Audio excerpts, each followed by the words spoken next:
자, 오늘 창세기 33장입니다. 창세기 33장은 하나로 요약하면 우리가 뭐라고 볼 수 있냐? 하나님께서 이제 성도를 어떻게 강제적으로 이끄시는가에 대해서 알 수가 있는 내용이에요. 야곱의 삶을 통해서도 이제 하나님께서 계속해서 어떤 개입들이 있었는데, 그동안에도 이제 하나님이 이제 강제적으로 개입했던 일들이 이게 있었단 말이에요. 이걸 우리가 많이 봤죠. 어떻게 그 개입이 어찌 보면 야곱이 실수해서 개입했을 때도 있었고, 아니면 이제 좋은 일로 개입했을 수도 있었는데, 오늘은 그 두 가지를 다 하나님 보여줘요. 한 번에 실수를 하기도 하고 좋은 일도 있었기도 하고, 하나님 이제 야곱의 인생에 어떻게 해서 개입을 해서 이걸 바꿔나가는가에 대해서 알 수 있는 내용입니다. 자, 야곱이 이제 이 바로 전에 32장의 끝에 야곱에게 어떤 사건이 있었죠? 중요한 사건이 야곱에게 있었어. 엉덩이 뼈가 빠졌어. 엉덩이 뼈 빠졌는데 왜 빠졌나? 하나님을 만나서 그렇게 되었죠. 그리고 야곱의 더 중요한 거, 이름이 바뀌었다. 이름이 바뀌었는데, 자, 이 사건을 통해서 우리가 여기 성경에서는 기록되지 않았지만 야곱의 어찌 보면은 이제 삶의 태도가 바뀌었다는 걸 우리가 유추할 수가 있어요. 야곱이 이제 그동안 큼지막한 사건들이 있었거든요. 야곱에게 라반의 집으로 이제 도망가야 되는 사건도 있었고, 거기서 이제 자신이 했던 죄들에 대해서 깨닫게 되는 것들이 있었죠. 그리고 라반의 집에서 이제 긴 시간을 지나고 또 어찌 보면 도망쳐서 나오면서부터 또 그때 하나님의 이끄시는 어떤 그런 것들을 알게 되고, 그러니까 이런 사건들을 통해서 야곱의 하나님에 대한 인식이 점점 바뀌어 나가는데, 이제 이 야복강 가까이서 엉덩이가 빠지는 그런 상황을 겪으면서 야곱이 이제 또 다른 걸 알게 되었으니, 그게 뭐냐? 하나님께서 내 삶에서 계속해서 나타나셔서 나를 어떻게든 지켜주시고 내가 이제 더 힘든 자리로 가지 않게, 그러니까 하나님이 원하는 삶을 하러 어떻게든 이끌어 가시겠구나 하는 것을 깨달아요. 야복강 가까이서. 그걸 이제 우리가 이 야곱의 행동이 바뀐 걸 통해서 알게 되거든요. 야곱이 이 에서한테 갈 때 어떻게 갔는지 기억하세요? 어떤 방법으로 가고 있었는지. 무리를 나눠서? 아니, 무리를 나눠서. 왜 무리를 나눴어요? 다칠까봐. 죽이면은 뒤에서. 그러니까 내 삶을 어찌 보면 이 문제, 그러니까 나에게 있어서 큰 문제가 생겼을 때 내가 일단 내 방법으로 해결을 해보려고 그렇게 했던 거야, 그동안. 근데 이 야곱이 그동안 하나님을 계속해서 만나왔지만 이건 해결되지 않았던 거였어요, 야곱에게 있어서. 에서의 문제. 아니라 문제가 터졌을 때 자기 힘으로 뭔가를 해보려고 하는 거. 그동안 많은 사건들이 있었지만 뭐 자기 죄를 깨닫기도 하고, 뭐 하나님이 뭐 도우심을 말미암아 뭐 양과 염소가 불어나기도 하고 많은 일들이 있었는데, 어쨌든 문제가 터졌을 때 자기가 하고 싶은 인간적인 능력으로 문제를 해결하려고 했던 거는 고쳐지지가 않았어요. 근데 여러분 알다시피 하나님이 원하는 성도는 그런 게 아니거든요.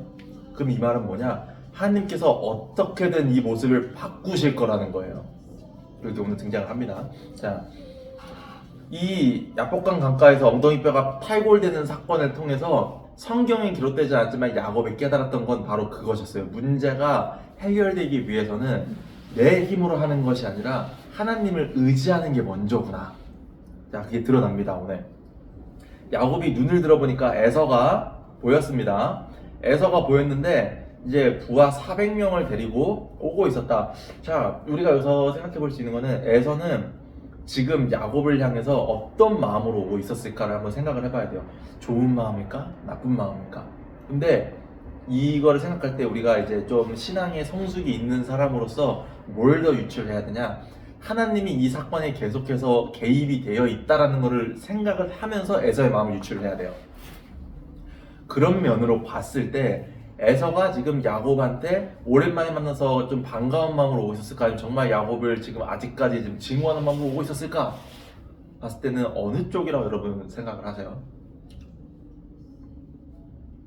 모르지. 모르는 거니까 유추해보자는 거예요. 지금까지 이 문맥상으로 봤을 때.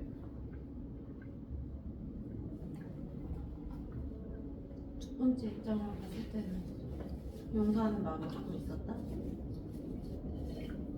사실 제가 생각하기로는 두 가지 마음이 다 있었을 거라 생각은 해요. 근데 어느 쪽이 더 크냐라고 봤을 때에는 야곱을 만나기 전까지는 에서에게 있어서는 야곱을 지금 증오하는 마음이 좀 더 컸을 것이다 생각을 합니다. 왜냐면은 400명이나 데리고 올 이유가 없어요. 지금 그러니까 이 400명이나 사람을 지금 군대라고 써있거든요. 군대 사실 부하가 아니라 군대예요. 군인을 400명이나 데려오고 올 이유가 전혀 없어. 만약에 야곱을 지켜주기 위해서라면 400명이 아니라 50명, 많아야 100명 이 정도만 있어도 충분했을 텐데 400명이나 데리고 올 이유는 없었다. 그러니까 맨 처음 야곱의 소식을 들었을 때에는 분명히 좋지 않은 마음이 더 컸을 것이다 라고 우리가 유추를 해볼 수가 있어요. 그런데 왜 에서는 갑작스럽게 심정이 이 마음이 바뀌었을까? 절뚝거리고 있어서? 좀 안타까워서 여기서 우리가 유추하는 거는 무엇이냐? 우리가 기독교인, 특별히 우리가 개혁주의 신앙을 믿는 사람들로서는 하나님이 지금 이 에서의 마음 가운데 역사를 했을 것이다 라고 유추를 우리가 하는 겁니다. 하나님이 개입이 했다. 그러니까 하나님이 그 와중에 이 성경에는 기록되어 있지 않지만 에서의 마음을 분명히 움직이셨을 것이다. 왜냐면 앞뒤 행동이 모순되거든요. 지금 400명이나 데려와 놓고 야곱을 용서하는 게 사실 모순되는 행동이에요. 이게 한번 계속 보도록 합시다. 여기서 다 말하면 재미없으니까. 자, 야곱이 이제 어떻게 행동하는지 봅시다. 잘 봐요. 레아와 라헬과 두 여종들을 이제 나누는데, 자, 맨 앞에는 두 여종, 그 뒤에는 레아, 그 뒤에는 라헬. 자, 그리고 야곱은 어떻게 합니까? 자기가 선두에 서요. 바로 전까지 야곱은 항상 어떻게 했죠? 맨 뒤에. 일단 내 목숨이 제일 중요해. 근데 이제 야곱의 어떤 태도가 바뀌었어요. 하나님을 야복강가에서 만나고 난 다음에 하나님이 나를 이렇게 지키시고 보호하시겠구나 라는 걸 알게 되고 축복도 받았잖아요. 널 지키겠다. 그러니까 야곱이 이제 문제 해결하는 데 있어서는 내가 뒤로 숨거나 내 인간적인 능력으로 문제를 해결하려고 하는 게 능사가 아니구나, 그게 옳은 게 아니구나 하는 걸 적어도 그건 이제 바뀌었다는 겁니다. 그런데 여러분 지금 보면은 또 야곱의 이 또 아이러니함이 또 있어요. 이 행동에 본인이 선두에는 섰는데 이 무리들을 나누는 거라면 순서를 잘 봅시다. 어떤 순서인 것 같아요? 덜 중요한 순서대로. 자, 이 야곱의 이 고칠 수 없는 또 뭔가가 또 남아있어. 편애하는 거. 여전히 못 고쳤어. 그럼 뭐다? 하나님이 어떻게든 고치실 것이다. 자, 그건 좀 이따 나중에 나옵니다. 한번 보도록 합시다. 그래서 자기 형리에게 다가가면서 7번 절하고 경의를 표했다. 자, 이 7번 절하는 건 뭐냐면은 그 당시에 왕들에게 하는 예절법이에요. 그러니까 이 야곱의 이 행동을 통해서 우리는 뭘 알 수 있냐면은, 자, 지금 야곱이 적어도 뭐라고 그랬죠? 자기의 목숨에 있어서는 이제 그런 건 걱정하지 않는다 그랬어. 그럼 이제 7번 에서를 향해서 7번 왕에게 하는 예절법을 갖춰서 절한 건 무슨 의미였을까? 지금 두렵진 않은데 왜 그랬을까? 먼저 태어난 형에 대한 형에 대한 인정. 조금만 더 가봅시다. 형을 인정하면은 인정하고 끝나면 안 돼. 존경? 존경은 아니야. 그렇게만 하고 끝내면 안 돼. 지금 야곱은 본인이 지은, 그치, 본인이 지은 행실이 있는데 그거를 아직 에서에게 용서를 구한 적이 없어. 미안하다고 한 적이 아직 없어. 그러니까 자기가 할 수 있는 최대한의 예절을 갖춰서 그 미안한 마음을 지금 표현하는 거야, 야곱이. 그러니까 정신 차렸다는 걸 보여주는 겁니다. 자, 하나님이 에서의 마음에 역사하실 거라고 했잖아요. 이 야곱의 사실 어찌 보면은 뻔뻔하게 나온 게 아니라 자기를 향해서 최대한 예절을 갖추면서 이런 자기를 장자로서 대우를 하는 거잖아요. 이런 모습을 보며 에서가 이제 마음이 충분히 바뀌었을 수 있을 것이다 라고 우리가 생각을 할 수 있다는 겁니다. 자, 그러자 에서가 달려와서 껴안았다. 에서의 마음이 바뀌었어, 확. 그리고 야곱을 안고 입을 맞추며 함께 울었다 하면서 이제 두 형제가 상봉을 했습니다. 자, 잠시 후에 이제 정신을 차렸어요. 정신을 차리고 에서가 둘러보니까 못 보던 사람들이 진짜 많았어. 왜냐면은 도망쳤으니까, 야곱이 도망쳤기 때문에 당연히 이 외지 생활을 오래 했어도 뭔가 재산을 많이 쌓거나 가족을 많이 데리고 있을 거라고는 생각을 하지 못했을 텐데 빈털터리로 갔으니까 사람이 너무 많으니까 이 사람들은 누구냐라고 무려 무리가 지금 4개로 나눠진 무리가 있잖아요. 그래서 야곱이 하나님께서 은혜로 주신 자녀들입니다. 근데 요게 우리가 원문 성경으로 읽지 않으면은 알 수 없는 야곱의 조심스러움이 있거든요. 이 한글로는 다 하나님이라고 번역되어 있지만 제가 말했다시피 이 성경에는 하나님을 뜻하는 단어가 많아요. 그래서 그 신학을 우리가 내 신대원에 가서 신학을 배우면은 가장 먼저 나오는 게 뭐냐면은 하나님에 대해 배우는데 하나님의 이름에 대해서 가장 먼저 배워. 하나님의 이름들 하면서 이런 이름은 이런 뜻이 있고 이런 이름 뜻이 있고 배우거든요. 여기서 야곱이 말하는 하나님이라고 부른 거는 여호와로 부른 게 아니야. 여호와는 무슨 뜻인지 여러분 알아요? 여호와는 무슨 하나님이란 뜻일까요? 무슨의 하나님이란 뜻이에요. 여호와는 언약의 하나님이란 뜻이에요. 약속의 하나님. 그러니까 내 삶에 있어서 구원을 이루어 가시고 나에게 주신 것들을 이제 반드시 성취하는, 그러니까 구원받은 성도들이 하나님을 말할 때 여호와라고 하는 거예요. 근데 여기서 말하는 하나님은 뭐냐? 엘로힘이라는 단어를 썼어요. 엘로힘은 뭔지 아십니까? 아니요. 엘로힘은 그냥 하나님을 평범하게 부르는 이름이에요. 그냥 능력의 하나님의 뜻인데 그냥 신으로서 능력 있는 강한 신, 이런 단어예요. 자, 유추해봅시다. 야곱은 왜 언약의 하나님이 아니라 그냥 일반적으로 하나님을 말하는 그냥 평이한 단어로 말해서 예서에게 하나님께서 내게 은혜를 주신 자녀들입니다 라고 얘기했을까요? 이거 좀 살짝 배려하는 거거든요. 선택받은 자인데에서는 아니라서? 맞아요. 그거예요. 이 야곱이 자기가 어찌 보면은 속임수로 이 언약을 뺏어간 거거든요, 사실은. 이게 뭐 하나님이 야곱을 통해서 구약의 예언을 성취하겠다고 리브가에게 말씀을 하셨지만 에서 입장에서는 언약을 뺏어간 사람이야, 야곱은. 그렇기 때문에 언약의 하나님을 들먹이는 거는 어찌 보면은 그 심기를 건드리는 단어다. 그렇기 때문에 그냥 일반적인 단어인 엘로힘을 써서 말을 합니다. 자, 그러자 이 두 여종과 이제 레아와 마지막으로는 라헬이 와서 이야기를 합니다. 절을 합니다. 여기서 근데 재밌는 표현이 뭐냐면 원문에는 다 보면은 이제 어머니 그리고 아들이 나오고 어머니 그리고 아이들이 나오고 그러는데 원문 단어에서는 라헬과 요셉 할 때는 요셉이 먼저 나오고 라헬이 다 나와요. 뭐냐면 요셉이 너무 어려가지고 아직 이 사리 분별을 못한다는 지금 의미인 거예요. 자기 엄마보다 먼저 뛰쳐나가는 거예요 지금. 자, 그만큼 요셉이 지금 6살 정도 됐어요. 자, 에서가 말합니다. 그러면 내가 먼저 본 그 가축대는 뭐냐? 그랬더니 나를 맞아주셨으면 하는 마음에서 보내드린 겁니다 라고 이야기를 했어요. 그랬더니 나는 이 많은 걸 갖고 있으니 너 것은 너가 가져라. 나는 필요가 없다. 야곱이 또 말합니다. 아닙니다. 정말로 받아주십시오 라고 이야기를 하면서 나를 맞아줄 마음이 있으면 그 선물을 받아주십시오. 왜 그러냐면은 이때에는 내가 뭔가 잘못을 했을 때 화해의 표시를 하기 위해서는 이렇게 항상 보상을 해줬어야 됐대요. 그거를 이 고대 히브리인들이 했던 어찌 보면은 그런 사회 문화적인 그런 것들이라고 보면 됩니다. 그러니까 이 문제를 확실하게 끝마치고 싶은 거죠. 자, 그리고 말합니다.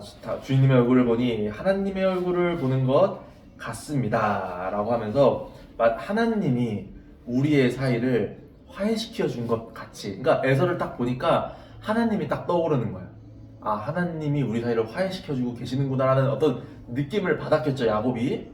자, 그리고 말합니다. 하나님께서 나를 잘 선대해 주셨기 때문에 나는 넉넉히 가지고 있습니다. 요것도 우리가 잘 봐야 돼요. 참 단어 하나하나가 중요한데 한글 성경을 보는 우리가 놓칠 수밖에 없는 것들이 많습니다. 여기서 말하는 넉넉히 가지고 있다 라고 말하는 게 앞에서 에서는 9절에서 뭐라고 얘기했냐? 나는 온갖 것을 풍성히 가지고 있다고 얘기했고 야곱은 뭐라고 말합니까? 나는 넉넉히 가지고 있다. 왜 번역을 다르게 했을까? 같은 의미인데 실제로도 다른 단어를 썼기 때문에 그래요.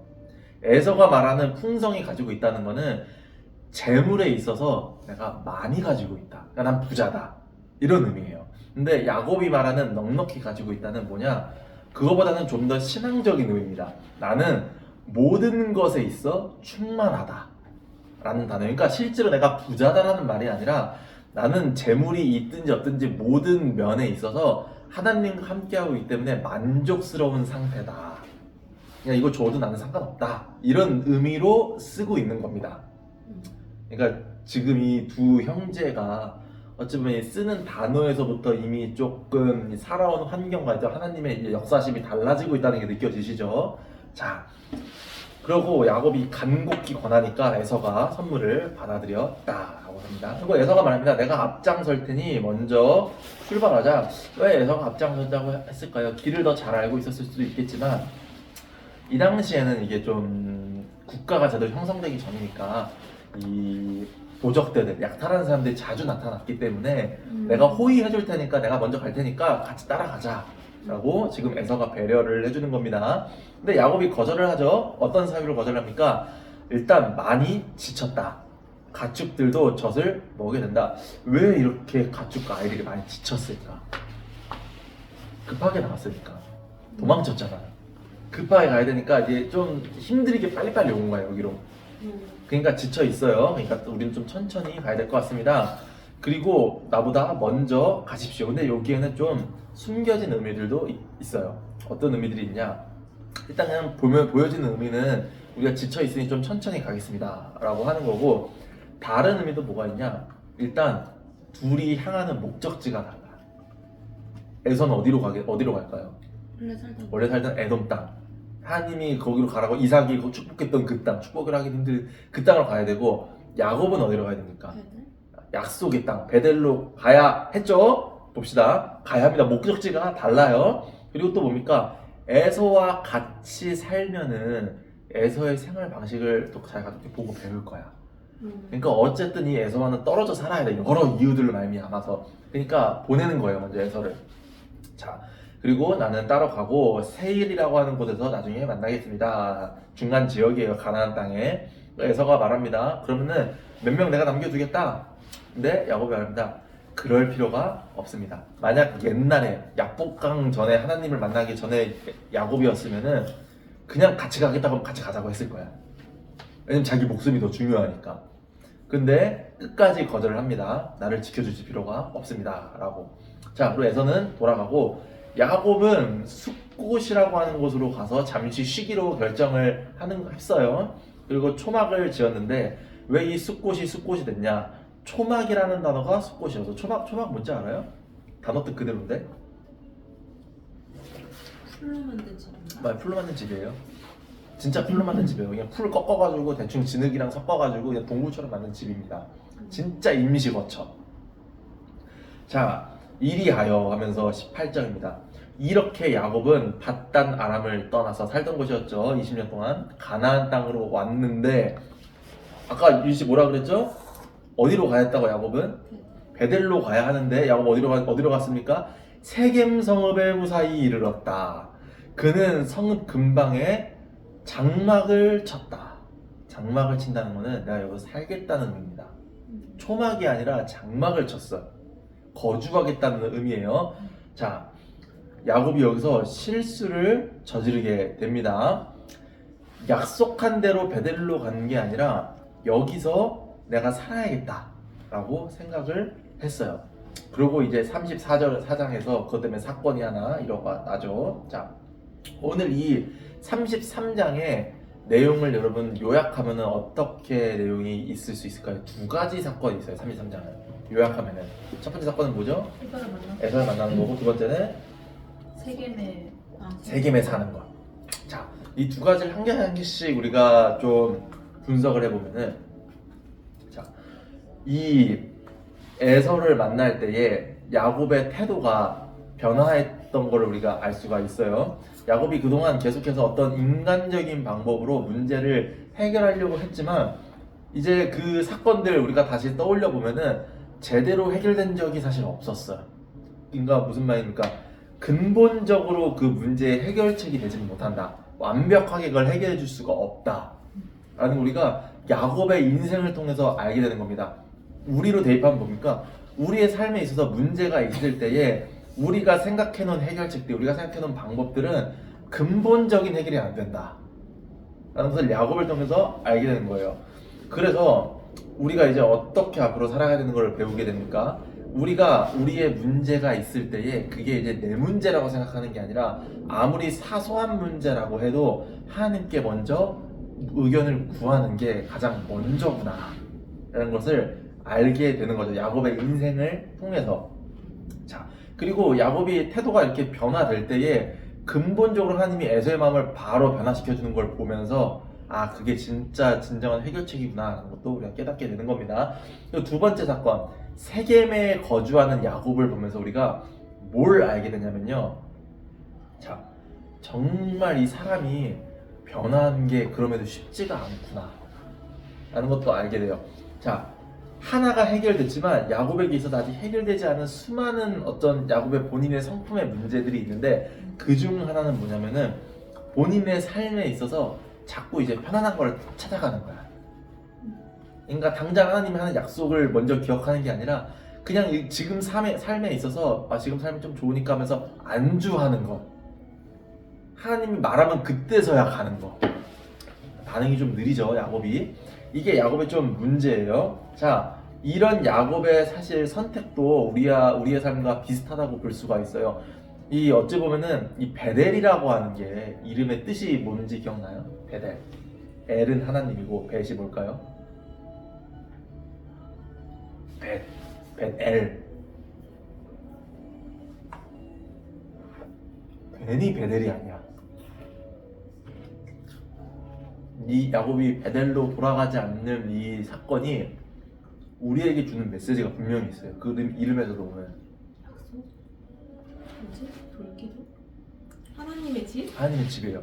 자, 야곱의 선택을 잘 봅시다. 자, 야곱은 지금 당장 본인의 가축과 무리가 힘드니까 세겜이 또 도시잖아. 도시 옆에서 편안하게 살기 위해서 하나님의 집으로 가는 거를 포기했어.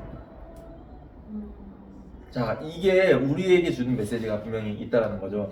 우리가 세상에서 편하게 살면서 이 지금 내 삶에 안주하고 싶어서 하나님의 집으로 가지 않으려는 우리의 삶의 태도가 있어요, 분명히. 이 사건을 통해서 우리에게도 말해주는 겁니다. 자, 그리고 우리의 문제의 시작이 거기서부터 온다는 것을 또 야곱을 통해 알 수가 있다는 겁니다. 야곱은 실제로 그렇게 행동을 했고 문제가 생겼어. 우리에게서도 똑같다는 거예요. 지금 삶에 안주하기 위해서 하나님을 잊고 하나님의 집으로 돌아가지 않으려는 우리의 삶 때문에 문제가 생긴다 라는 거죠. 그건 다음 시간에 보면 되는 거고요. 자, 그럼 이제 오늘 제가 주제라고 했던 그런 것들, 오늘 전체의 이 33장의 성경의 메시지를, 맥락을 볼 때에 하나님 우리에게 무엇을 말씀해 주고 싶으신 것일까요? 제가 보기에는 그렇습니다. 하나님이 우리의 인생에 강하게 개입을 하시는구나. 알게 모르게 정말 계속해서 쉬지 않고 개입을 하시는구나라는 것을 저는 좀 느끼게 되는 33장의 내용이 아닐까라고 생각을 했어요.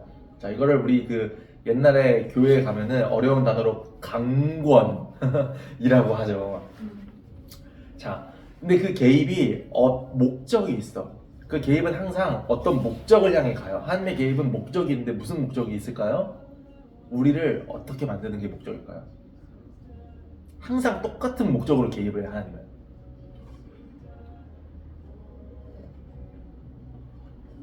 뭘까요? 하나님은 왜 우리의 삶에 개입할까? 그거를 우리가 쉽게 표현하면은 우리가 하나님의 걸맞은 인간이 되기 위해 계속해서 개입합니다. 더 쉽게 말하면은 우리가 이 신약 성경을 보면은 그런 표현이 자주 등장하죠. 그리스도의 십자가를 지는 사람들이 되라. 그 말이 뭐냐면은 예수님과 닮은 사람이 되라는 거예요. 하나님과 닮은 성품을 가진 사람이 되라는 거거든요. 그런 사람이 되기 위해서 하나님이 계속해서 개입한다는 겁니다, 우리 삶에. 그러니까 때로는 그 개입이 고난이 될 수도 있고, 그 개입이 이 야곱의 사건처럼 우리의 문제를 해결하는 방향이 될 수도 있고, 여러 모습으로 나타나지만 결국 목적은 똑같다는 거예요. 우리가 하나님에게 걸맞은 인간이 되기 위해서 개입을 한다. 자, 이 야곱의 삶에 개입한 하나님의 모습도 가만 생각해보면은 다 똑같았어요. 어땠습니까? 처음에는 라반의 집으로 가게 했어요. 왜 라반의 집으로 가게 했습니까? 본인이 지은 죄를 깨닫게 하기 위해서 심판한 거예요. 그게 왜 중요했어요? 자기가 지은 죄를 회개하고 용서를 구하는 게 하나님에게 걸맞은 인간이기 때문에. 그리고 거기에서도 열심히 일하고 재물도 늘리게 해주셨죠. 왜 재물을 늘려주셨을까? 아, 내가 열심히 아무리 내 방법대로 해도 결국은 하나님께서 함께 해주셔야 이런 재물이 느는 것도 이루어질 수 있는 거구나. 야곱 진짜 말도 안 되는 방법 썼잖아. 근데 하나님이 개입하셨다는 것을 본인도 느꼈어. 이 말도 안 되는 방법을 썼어도 하나님이 나에게 은혜를 주셨구나. 그것도 느끼게 했죠. 또 에서의 마음이 변화되는 이런 사건들을 통해서 하나님이 개입할 때마다 야곱은 어떻게 됩니까? 점점 하나님에게 가까워지는 사람이 되어간다. 우리의 삶에 개입한 하나님의 하나님도 똑같다 라는 거죠. 자, 그러면서 오늘 이제 마치면서 우리가 이제 생각해 볼 것은 무엇이냐? 야곱이 나중에 이 자신의 인생을 돌아보는 한마디 단어를 하면은 뭐라고 얘기하냐면은, 예전에 제가 이야기한 적 있었는데 참 험난하게 살았다라고 자기 고백을 한다고 했어요. 나중에 그 파라오 앞에서 험난하게 살았다고 고백을 하는데, 그 고백 안에 담겨져 있는 메시지는 뭐냐? 이 험난하게 살았던 삶을 통해서, 이 험난이라고 하는 단어는 힘들었다는 소리잖아요. 그러니까 야곱이 굉장히 힘든 삶을 많이 살았는데 절망스러울 때도 있었고 너무 고난스러울 때도 많이 있었지만, 결국 내 삶을 돌아봤을 때에는 하나님이 나를 계속해서 이끌어 주셨고 결국 그 하나의 목적으로 나를 데리고 갔구나라는 감사의 어떤 감사와 감격이 함께 있는 고백이기도 하다라는 것입니다. 자, 이게 오늘의 주요한 메시지고요. 자, 기도하고 마칠까요? 하나님 감사합니다. 하나님, 우리가 이렇게 하나님 창세기 33장을 통하여서 야곱의 삶에 하나님 개입하신 하나님을 우리가 배웠습니다. 하나님, 야곱의 삶에 그렇게 나타나셨던 것처럼 우리의 삶에도 나타나 주시옵소서. 우리가 하나님에게 멀어지려 할수록 하나님 더 우리에게 하나님과 가까워지게 하는 계기를 마련해 주시옵시고, 하나님 너무 그렇지만 힘들지 않게 우리가 하나님께 돌아가게 하여 주시옵소서. 너무 고난스럽지 않고 너무 고통스럽지 않게 우리가 늘 하나님께 붙어있게 하여 주시옵시고, 날마다 하나님과 가까워지고 날마다 하나님께 걸어가며 내 모든 것을 맡기고 내 모든 필요를 하나님에게서부터 받고, 또 하나님 만나는 순간에 내 모든 삶은 하나님과 함께하는 순간이었으며 난 날마다 발전해갖고 하나님 앞에 이렇게 당당히 설 수 있다고 고백하는 우리 한 명 한 명과 우리 교회가 되게 하여 주시옵소서. 감사하며 예수님의 이름으로 기도드렸습니다.